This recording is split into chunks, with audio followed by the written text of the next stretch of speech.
وقال فرعون ذروني أقتل موسى وليدع ربه إني أخاف أن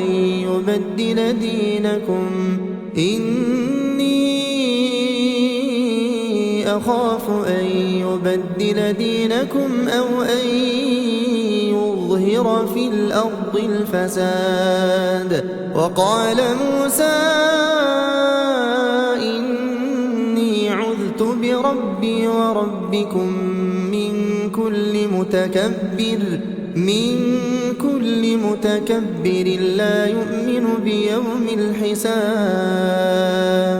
وقال رجل مؤمن من آل فرعون يكتم إيمانه